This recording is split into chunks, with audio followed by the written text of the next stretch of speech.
todos sean las mismas reglas de juego. ¿Se entiende, no? O sea, eso está colocándose fuertemente. Entonces, no solamente estamos ante escenarios donde es difícil disputar la gobernanza de una lógica participativa, sino que estamos incluso volviendo atrás en si hay que regular o no regular estos servicios en función de la protección de derechos humanos.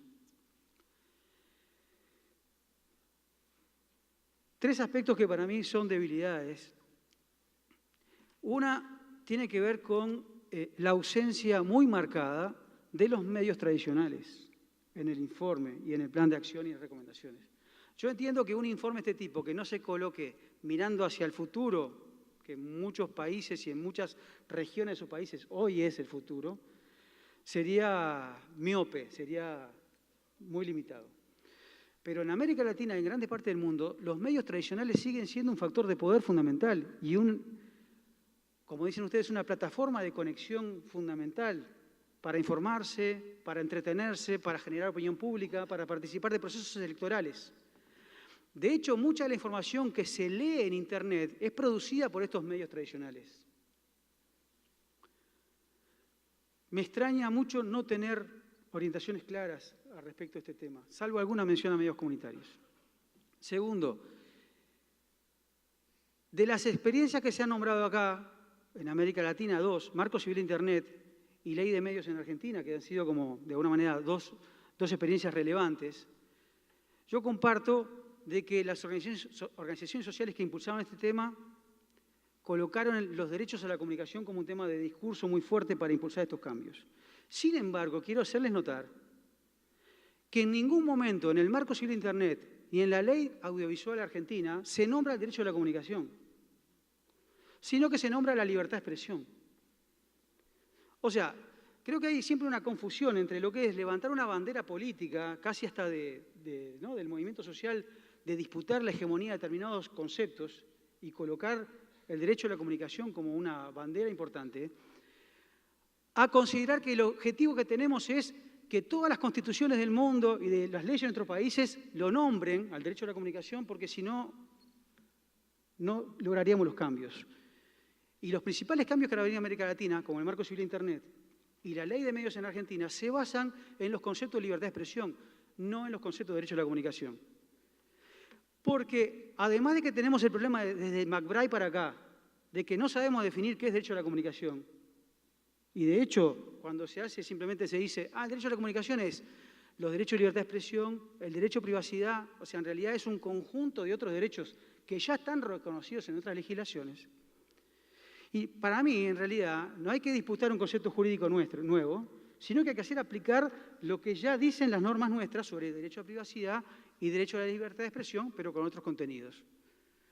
De hecho, la idea del acceso a Internet como un derecho humano lo hizo el relator de libertad de expresión de Naciones Unidas, no el relator de derecho a la comunicación. Y el empuje a la neutralidad de red, que está planteado en el plan de acción, lo plantea el relator de libertad de expresión de la OEA, de la Organización de Estados Americanos, no derecho a la comunicación. A mí lo que me preocupa en esto no es que quitemos de lado el derecho a la comunicación, sino que cuando vamos a discutir cómo se aplica esto, en mi opinión, desde una correlación de fuerzas muy desfavorable que en general es la que tenemos, yo prefiero trabajar con aliados a los que convencerles de que libertad de expresión es esto que decimos nosotros y aprovechar la legislación nacional e internacional, los aliados, los organismos que trabajan estos temas para ayudarnos a que se apliquen, en lugar de tratar de convencerlos de crear un concepto nuevo que además tiene que estar en una ley. Por último, y me queda un minuto, creo yo, entre 0 y 1 minuto, extraño mucho que esté colocado aquí la cuestión de la diversidad del pluralismo como un objetivo de este plan de acción, versus concentración de medios en todos los sentidos, concentración de medios tradicionales, concentración en telecomunicaciones, concentración de intermediarios. Este fenómeno es un fenómeno que agrava todos los riesgos que planteábamos anteriormente. Porque si los intermediarios están jugando un papel de gatekeepers, no es lo mismo que estén concentrados en 4 o 5 gigantes que sean 100.000. El problema es el mismo, pero la concentración en un mundo de Big Data, de Internet de las cosas, La concentración es un elemento clave y no lo veo. Me parece que deberían incorporarlo mucho más, el tema de la concentración mediática en todas sus dimensiones y su contrapartida, la diversidad y el pluralismo. Debería ser un objetivo del plan de acción de ustedes para que haya efectivo progreso social, que las sociedades humanas, las nuestras, para que haya democracia y progreso, tengan entornos mediáticos diversos y plurales, sin los cuales no es posible todos los objetivos de desarrollo sostenible que nos estamos planteando. Muchas gracias. Muchas gracias, Gustavo. Y por último, Sasha va a hacer un comentario también de 15 minutos. Pues gracias por la oportunidad de responder. Yo creo que los autores han hecho un trabajo tremendo en hacer un resumen del estado de conocimiento sobre el sistema mediático global. Voy a ofrecer unos comentarios sobre el capítulo como tal y después comentarios sobre las presentaciones. Y algunos son las mismas que ofrecí en la ICA, pero los otros son nuevos. Primero, yo creo que es importante nombrar el matriz de dominación y repensar el índice de progreso a través de la idea de interseccionalidad. Si queremos generar fe en la posibilidad de progreso social, no sea necesario nombrar los sistemas opresivos que son los obstáculos en el camino de dicho progreso. ¿Por qué no nombramos específicamente los elementos de lo que Patricia Hill Collins, feminista afroamericana, llama el matriz de la dominación? O sea, opresión de racismo, el heteropatriarcado, cisnormatividad, sistemas de control de género, capitalismo, el colonialismo y la destrucción y genocidio de la gente indígena y otros. Pero es que ya tenemos muchos años de trabajar en estos conceptos y en entender cómo estos sistemas interactúan para producir opresión, represión, que es para que no podemos avanzar, ¿verdad? Y ese capítulo no habla ni nombra ninguno de esos sistemas. Y entiendo que es porque hay una audiencia de gente de la ONU, de gente que hacen política, pero yo creo que desde la perspectiva de la sociedad civil tenemos que hablar claro y además son conceptos que salen de trabajo teórico, ¿verdad? Pues segundo, creo que representación en los medios masivos y también en los nuevos medios de comunicación todavía importa mucho. Y el capítulo no habla mucho de la desigualdad de representación o desigualdad representativa con respecto a género, raza, etc. Hay demasiadas plataformas mediáticas donde las comunidades minoritarias son invisibles, son sujetos a la destrucción simbólica. En algunos casos, por ejemplo, en representación de mujeres y en la representación de gente negra, hay otra cosa, hay una crisis de sobrerepresentación, como dice Herman Gray. Habla de hipervisibilidad, hipersexualización y la reproducción de misoginia y racismo a través de representación mal, ¿verdad? Y creo que es importante hablar de que eso sigue pasando. Sí, vamos a resumir el estado de medios de comunicación a nivel global. Por ejemplo, en otro ejemplo, gente transgénero o no conformes a género, que siempre hemos existido, ¿verdad? Pero en muchos lugares, e incluso en América Latina, a través de cientos de años, hemos sufrido destrucción simbólica y física basado del sistema colonialista. O sea, los españoles llegaron aquí, vieron gente indígena con otros géneros y los destruyeron y no existen en los medios. O si existen son como caricaturas. Entonces, en este momento tenemos una visibilidad más amplia de gente transgénero, pero a la misma vez la violencia transfóbica está en un nivel históricamente alto en países en todas las Américas, incluso Brasil, México, Estados Unidos. Es un ejemplo sobre cómo representación todavía importa. A ver, yo creo que el capítulo también pues habla, pero no bastante, en discurso de odio y los trolls, o sea, está ahí, pero creo que se puede abordar el tema un poquito más. Por ejemplo, no aparezca en el capítulo el término misoginia, el término racismo no se encuentra, homofobia, transfobia no están en el análisis, y creo que esas cosas son muy importantes. Lo que sí hay es una conversación en el capítulo sobre los derechos de gente con discapacidades, y eso está muy buena, y creo que ese tipo de análisis se puede entrar más en toda la conversación, ¿verdad? A ver, último punto general y después paso a lo más específico de las presentaciones. Diseño. El diseño de las plataformas, de los sistemas, de las herramientas, de los software es súper importante, y me alegra mucho ver la inclusión de diseño como un punto clave en el análisis de hacia dónde vamos con los medios de comunicación nuevas. Como Clemencia incluyó eso en su parte y lo platicamos un poquito en la ICA, ¿verdad? Pero yo creo que para el campo de nosotros y nosotras y nosotros en medios de comunicación hemos dado mucho esfuerzo por mucho tiempo a analizar los momentos de producción de medios, de circulación de los contenidos y del consumo, pero no hemos enfocado mucho en este proceso de diseño de las herramientas de comunicación. Entonces es importante hacerlo en este momento histórico. Por ejemplo, el capítulo casi no habla del software libre, aunque el software libre es uno de los procesos sociotecnológicos más importantes en la lucha para desarrollar un sistema comunicativo que puede servir los intereses de la liberación colectiva y justicia social, y eso merece más discusión.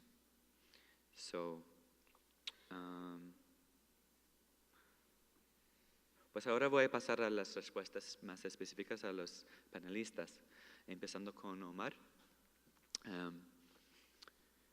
A ver, Brasil's marco civil del Internet. Pues el marco civil es como, estamos hablando de esa ley como lo mejor, best in class, ¿verdad? No sé en español, pero como un modelo, ¿verdad?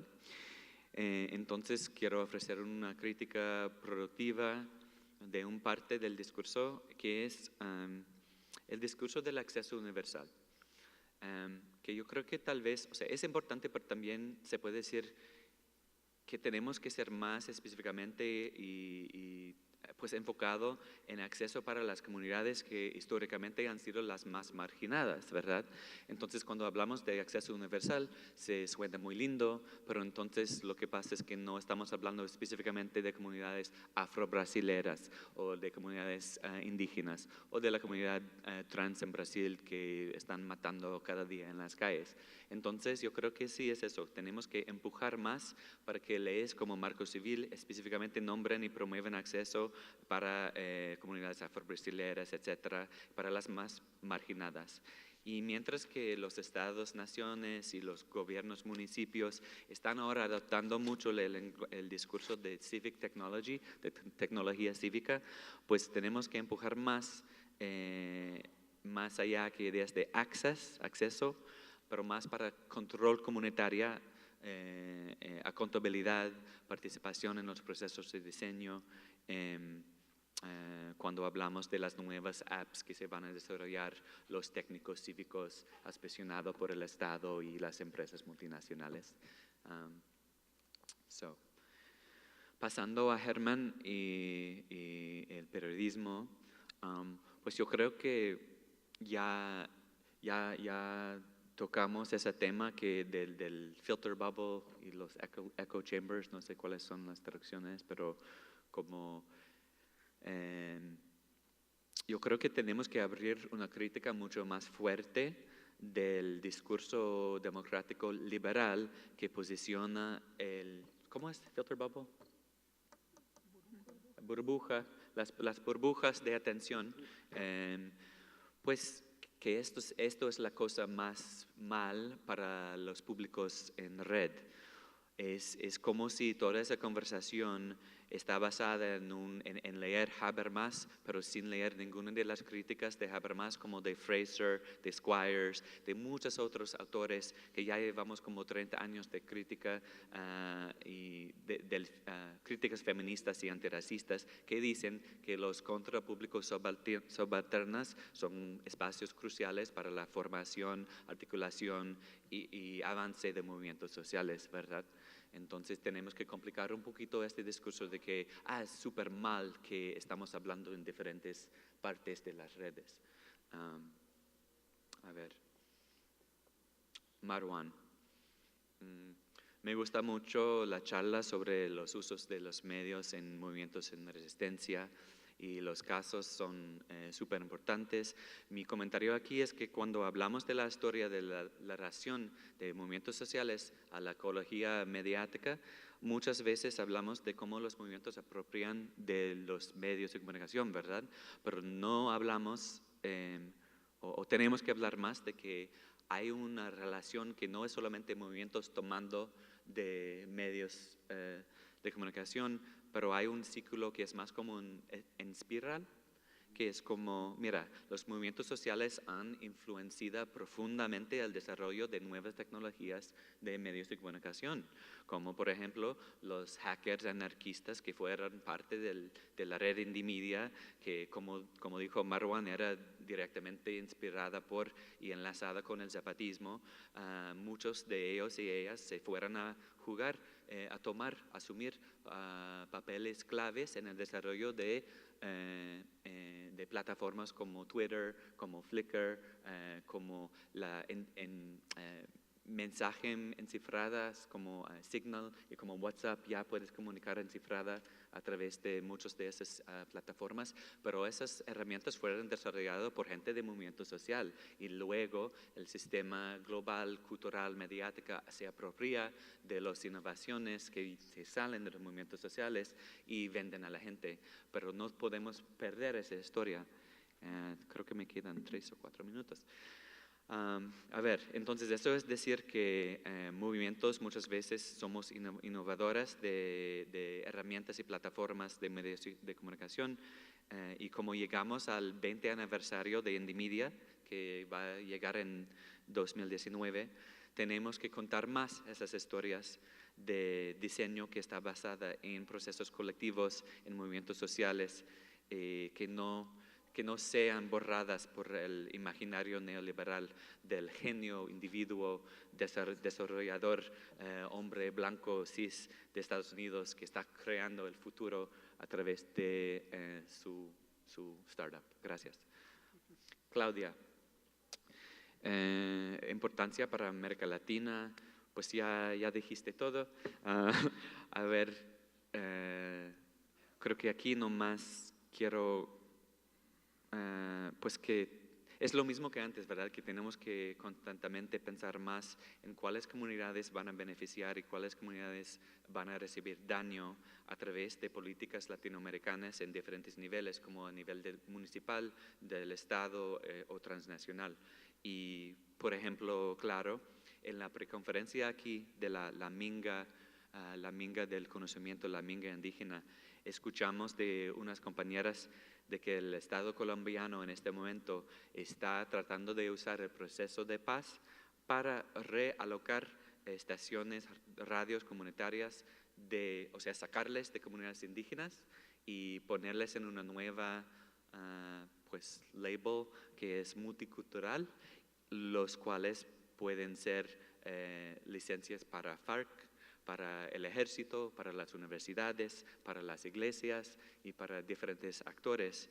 Entonces el discurso de multiculturalismo neoliberal se puede usar para causar daño real a las comunidades más marginadas. Entonces, en la Minga se hablaron de que necesitamos entonces estaciones radiocomunitarias específicamente dedicadas a gente indígena, que no se puede, o sea, si no nombramos específicamente los grupos y quedamos en el universalismo y multiculturalismo, entonces eso tiene efectos muy específicos y que causan daño a las comunidades más marginadas. So, para terminar con mi último minuto, los 3 puntos claves. La representación todavía importa. En el enfoque más amplio en infraestructura y política mediática, no podemos perder la vista de que la representación en los medios masivos, tal como en los medios sociales, es sumamente desigual con respecto a raza, identidad de género, orientación sexual y otras intersecciones. Segundo, acceso universal es importante, pero el discurso de lo universal muchas veces invisibiliza las comunidades más marginadas, como comunidades indígenas, afro, queer y trans. Y tercer punto final, necesitamos justicia de diseño, o design justice en inglés. O sea, una participación más justa en todos los aspectos y procesos de diseño de nuevas plataformas y herramientas comunicativas. Y hay una red de gente que trabaja en diseño de plataformas que ya está formando y se puede encontrar más información en un sitio designjustice.org. Gracias. Gracias. Bueno, la idea nuestra es seguir recogiendo estos comentarios externos, nos parecen muy valiosos, y la idea es que el texto que escribimos, el capítulo 13 sobre comunicación y medios, es un punto de partida y no un punto de llegada.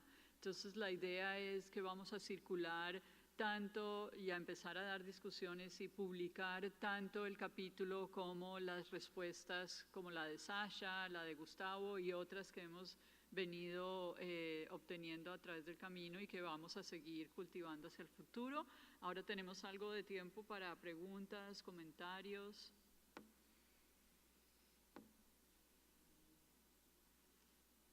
Todo muy bien.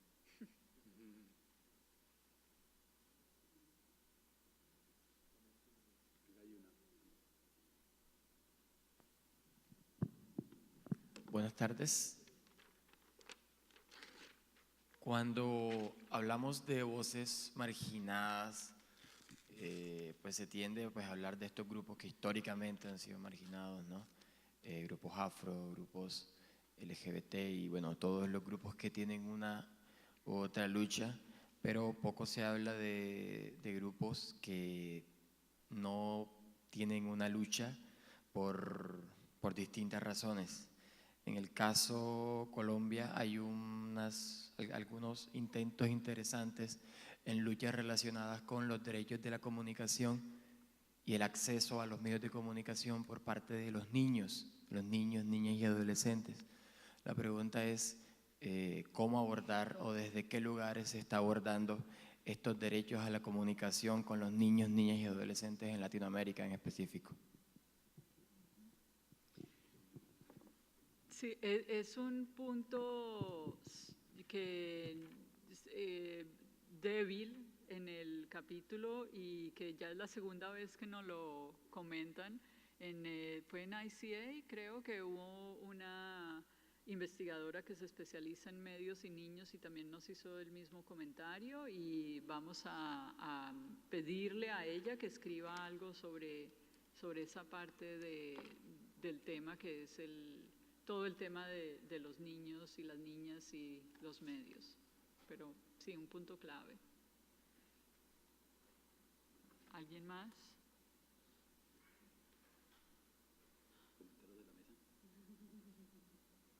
Si alguien quiere responderle a Sasha y a Gustavo.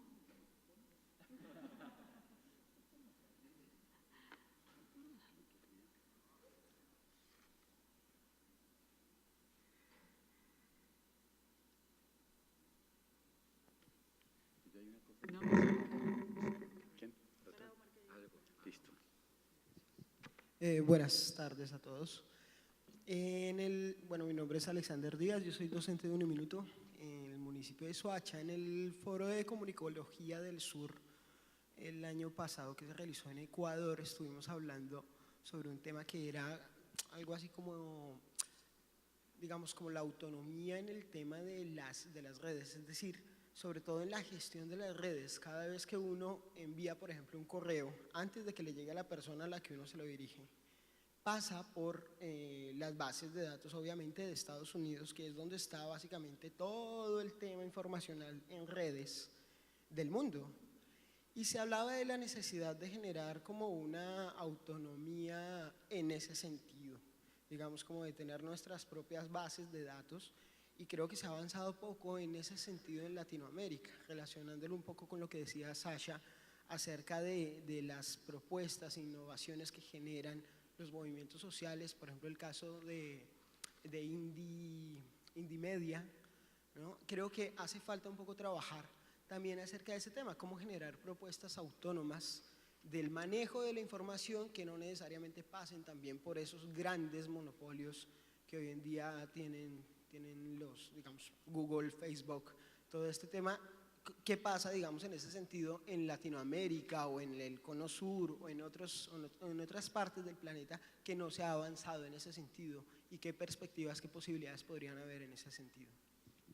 En general, para todos.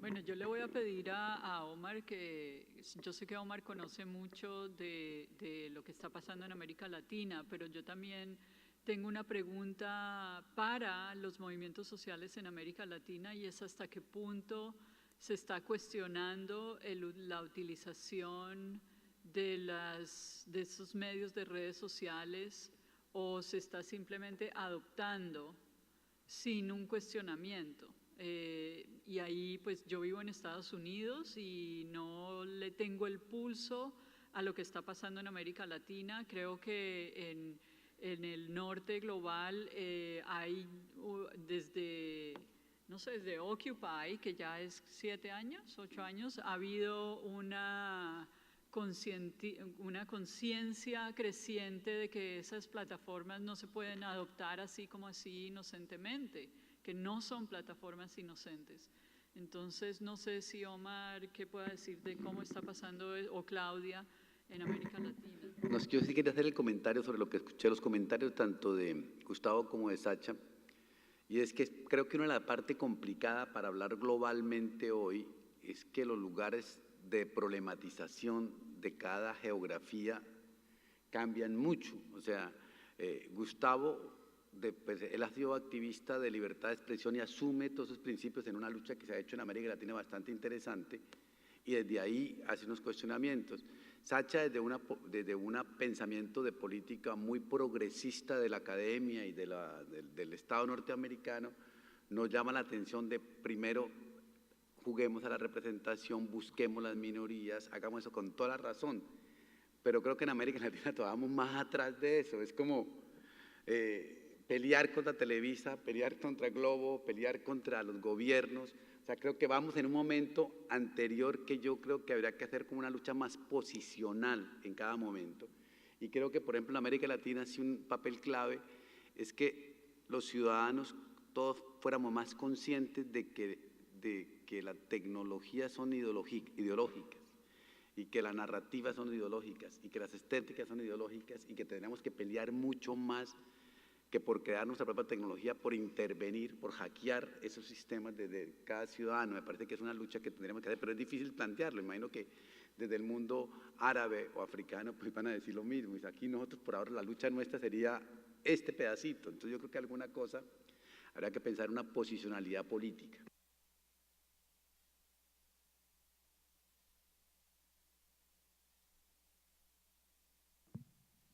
Yo sí quiero comentar algo en relación a la pregunta de Clemencia. Y quizás efectivamente no son ejemplos de América Latina, voy a brevar desde donde viene mi realidad, que es en México principalmente. Sí hay como una crítica o una autocrítica sobre el uso de las redes comerciales, las redes digitales comerciales, Facebook, Twitter, Instagram, etcétera, dentro de los movimientos sociales.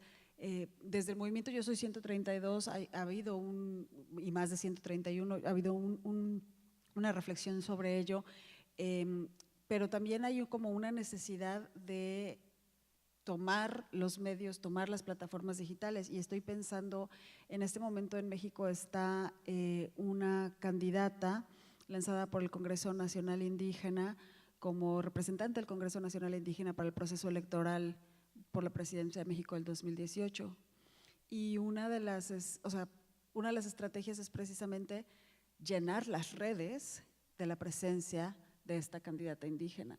Es decir, es como es una contrainformación.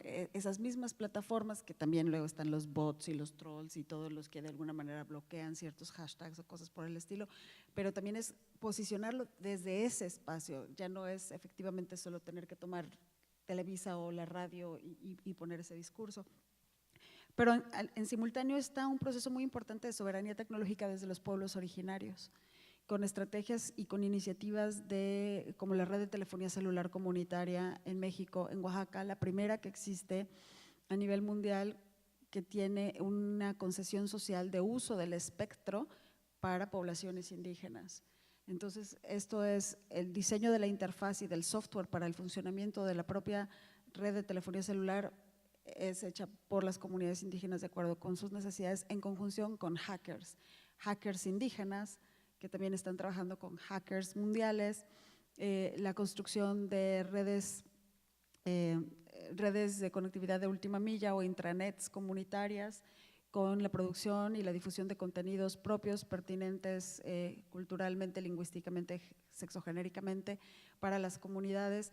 Es decir, si bien estoy de acuerdo contigo, Omar, que en muchas cosas estamos todavía muy atrás y todavía hay que pelearse con Televisa y con Globo y con Caracol, pero en otras cosas estamos rebasando por la derecha desde hace mucho o estamos tratando de rebasar de manera más acelerada por la derecha, precisamente usando estas nuevas plataformas tecnológicas que hacen que hasta cierto punto, lo que voy a decir es como muy arriesgado, pero Televisa pueda volverse casi que irrelevante en ciertos sectores. Okay, thank you very much. We've come to the end of this session. I want to thank all the authors, all 17 authors who've helped Clemencia and me pull this enormous piece of work together. I want to thank our two commentators, Gustavo and Sasha, for their engagement with our work, and you for coming. And we hope you'll look on the IPSP website in around October when all 22 chapters will be published. We will certainly be pushing out a lot more information at that time. And we look forward to more discussions with you. And if you have any thoughts which you haven't been able to express today, please get in touch with Clemencia or me, and we want to keep this debate going. So thank you for coming.